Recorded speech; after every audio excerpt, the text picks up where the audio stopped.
اس سال دارالعلوم سے فارغ ہوئے ہیں، رب العزت ان کو اس علم کی خدمت کرنے کی توفیق عطا فرمائے۔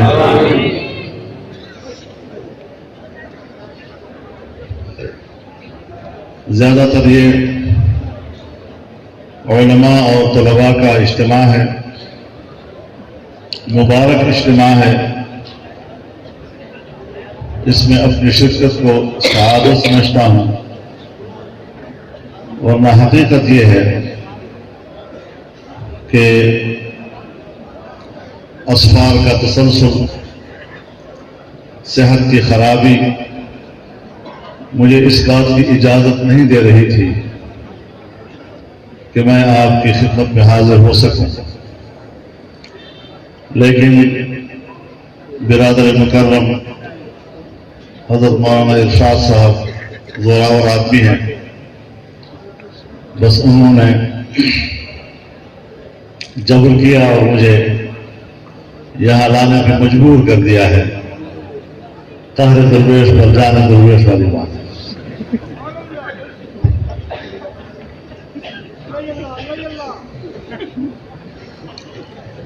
علماء کرام کا یہ دعویٰ ہے، اور اس دعوے میں وہ حق بھی ہے کہ وہ خود کو انبیاء کا وارث سمجھتے ہیں، اور جناب رسول اللہ صلی اللہ علیہ وسلم نے بھی یہی ارشاد فرمایا، العلماء ورثۃ الانبیاء۔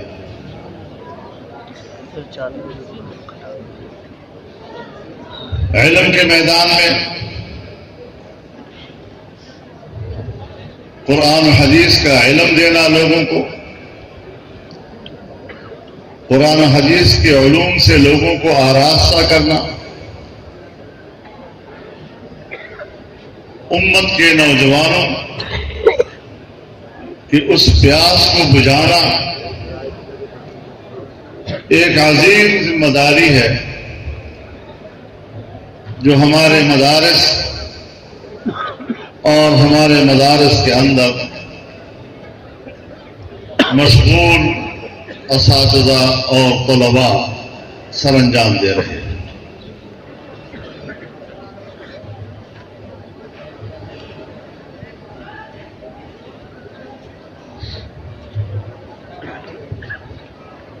مسند حدیث ہو،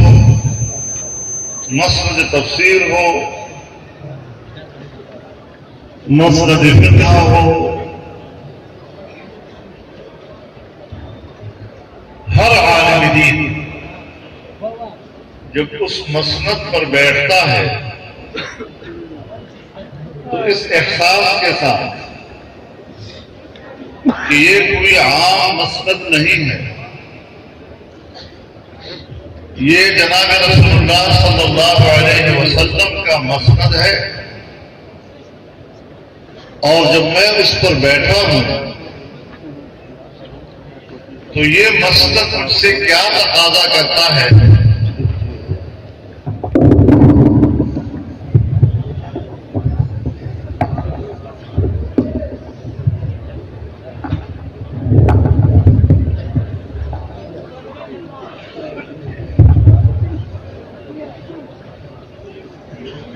ہر عالم دین جب اس مسند پر بیٹھتا ہے تو اس احساس کے ساتھ کہ میں نے رسول اللہ صلی اللہ علیہ وسلم کے اس مسند کا حق کیسے ادا کرنا، یہ تو بہت بڑی امانت ہے،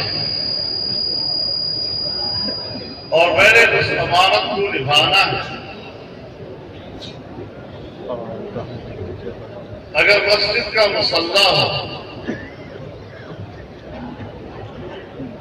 تو آپ اس کو رسول اللہ صلی اللہ علیہ وسلم کا مصلی سمجھتے ہیں، اور ایک عالم دین کے علاوہ اس پر امامت کرنے کا حق آپ کسی کو نہیں دیتے۔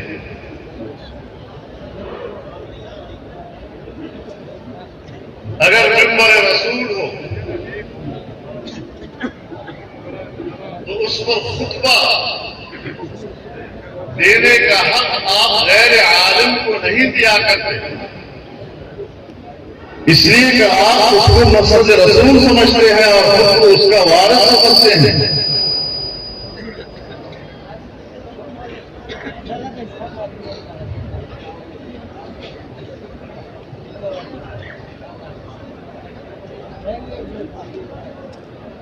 تو یہ بات مد نظر ہونی چاہیے کہ انسان کی زندگی اگر انفرادی حیثیت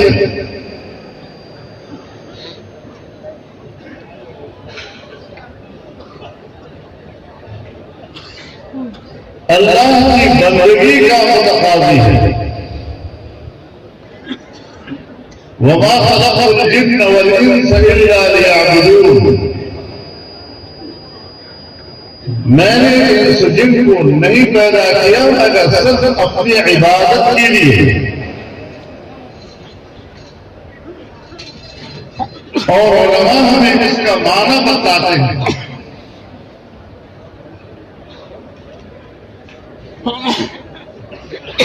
کہ اللہ تعالیٰ نے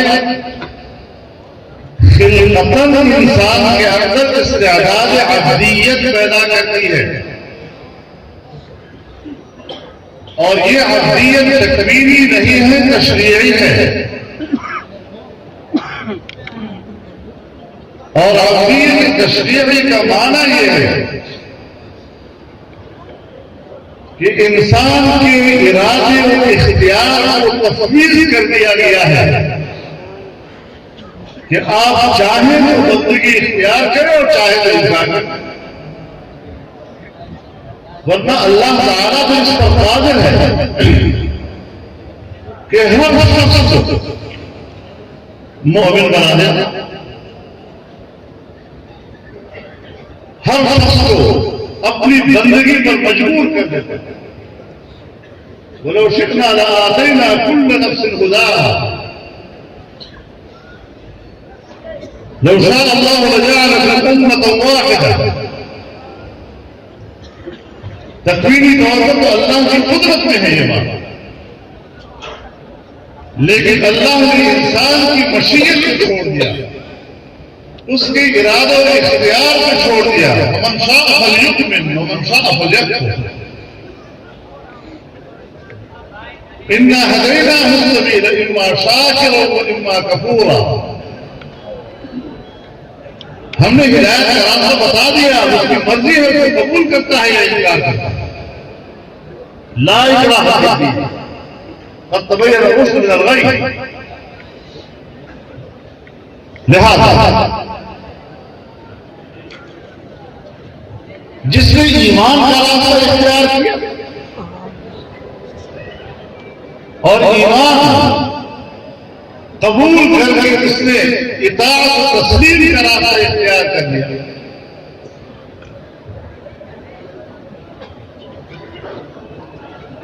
وہ مومن کہلایا۔ جس نے کفر کا راستہ اختیار کیا، عصیان و طغیان کا راستہ اختیار کیا، وہ کافر کہلایا۔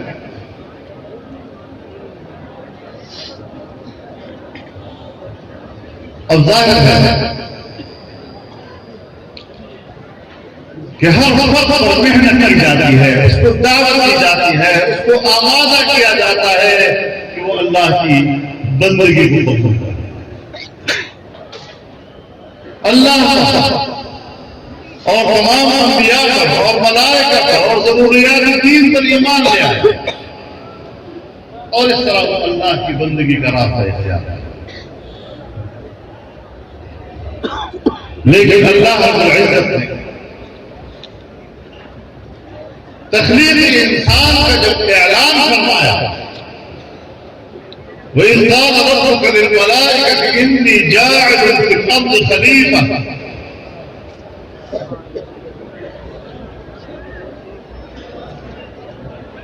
ملائکہ کے سامنے اعلان کیا کہ میں زمین پر اپنا خلیفہ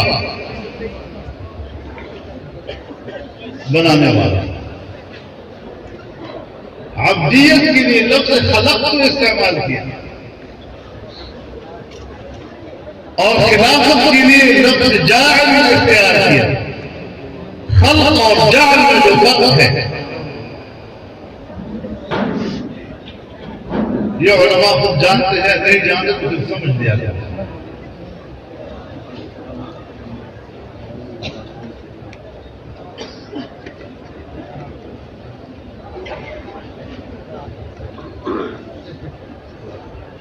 چونکہ انسان مدنی طبع انسان کی فطرت میں ہے کہ وہ مل جل کر رہتا ہے, پڑوسی مل کر رہتا ہے, محلوں میں رہتا ہے, دیہاتوں میں رہتا ہے, ٹہلوں میں رہتا ہے, آبادیوں میں رہتا ہے. تو اس طرح اس کی ایک اجتماعی زندگی وجود میں آتا ہے اور اس اجتماعی زندگی کے لیے بھی تو اللہ نے ہی انتظام دینا ہے. وہاں تو اندھے ہیں, عقل تو اللہ نے ہمیں عطا کر, سمجھ بوجھ کی صلاحیت ہمارے اندر اللہ نے پیدا کر دی اور پھر ذمہ داری بھی بتا دی کہ میری نیابت کرو گے. تو ظاہر ہے کافر کو نیابت کا مستحق نہیں, باغی کو کسی کا نیابت کا مستحق نہیں ہوتا. اللہ کو بہت بڑی بات ہے.